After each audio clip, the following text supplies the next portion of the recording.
Hey guys, WiseGamer here, bringing you another indie game preview. This time we're looking at Slime Rancher, a game that's on Steam Greenlight right now, gaining a lot of traction. In the course of maybe a week, it went from about top 20 to top 5, and very soon looks like it might be hitting in the #1 spot on Greenlight as well. Huge movement on this game lately. A lot of big YouTubers have been covering it, and it took me about a week to get my press key, and man, I am so happy that I got it. I've had so much fun with this game.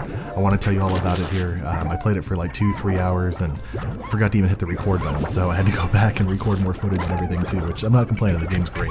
So basically this game is made by Konomi Park. Again, it's in Greenlight. This is a pre-alpha version. This is version 0.2.2. So if you're seeing this in the future, it's a really early version, so there might be some bugs that you'll see, some unfinished content, things that are incomplete or might change, of course, like any other type of pre-alpha game. So just keep that in mind. Without further ado, let's go ahead and get into it. So basically in this game, you are a rancher, but instead of wrangling cows and steers and things like that, you are actually going to be wrangling slimes that you see on your screen here. So these cute little slimes that are really awesome, some are a little bit more mean than others, are basically your income. So your name is Beatrix LeBeau, a young rancher who basically set out thousands of light years away from Earth to get away from everything and just set out and make a ranch on this planet, living with the slimes and wrangling them in and stuff like that. So as you do different things, you can basically feed them and collect their plort, it's called. It's kind of like the stuff that a lot of people say they poop out basically, and you can sell that on the plort market, which is like a international space market type thing, I guess, to sell all those materials and things like that, and that's how you make your living, and you take that money, you upgrade your ranch and stuff like that. Now, I was a huge fan of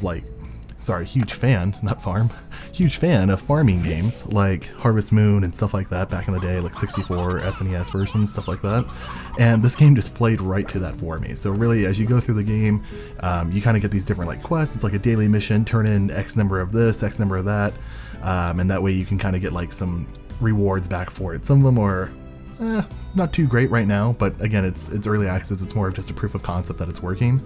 You can do upgrades to your character, like get a jetpack, get better upgrades as far as like how fast you can move, how much storage you can have in your little like vac gun type thing, stuff like that. So it's really cool.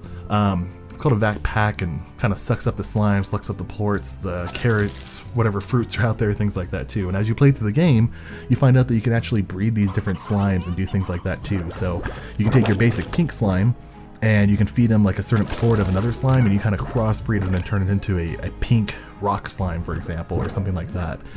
There's different ones like tabby slimes that look like little kitty cats, and you can turn those into like a pink tabby and just, a whole bunch of stuff. And then in the game, there's a whole thing called a Slimepedia, which tells you all about it. So it tells you about how the plorts work and what they might be able to do, and it gives you hints on other things too. Some of the slimes only eat meat, some only eat fruit, some eat only veggies, some eat anything. So you have to kind of keep that in mind too. And you can actually plant gardens and grow your own fruit. You can get a little chicken coop and, kind of keep that stuff going too. And it really is a lot of fun. I know it sounds weird, like, oh, how is farming fun? But I mean, this game just has so many different things in it. And if it's fun now in this early of a build, I just can't wait to see where it goes. So that being said, the visuals on it, as you can see, are just beautiful. I mean, the game itself has a really nice feel to it. Everything plays well. You feel like it's kind of futuristic in a way. And again, I mean, who can say no to those cute little slimes that are smiling back at you? The audio and the sound is really great too. Like, you really get a good kind of fun feeling when you're playing the game. The music's great. You get that like good vacuum sound effect type thing when you suck things up and shoot things out, and it's just really a good job on that end of it as well. And then as far as replayability, at the moment it is single player only, so that's kind of a drawback as well. They have talked about it before. They said it's a single player experience. A lot of people are asking for co-op. I'm not going to speak on it because at this point, who knows what happens. There might be something like an expansion later down the line or some update down the line. They might make a co-op version of Slime Rancher like they did with Don't Starve. I mean, who knows what's going to happen there. But it's a great game either way. You're really going to enjoy it even on your own. And just talking to friends about what you found out. I mean, there's so much new things right now because the game's so new. It's like, oh, did you know if you combine this with this, you actually get this type of slime or something like that. As far as the unique mechanics, I really haven't seen a game like this for a long time.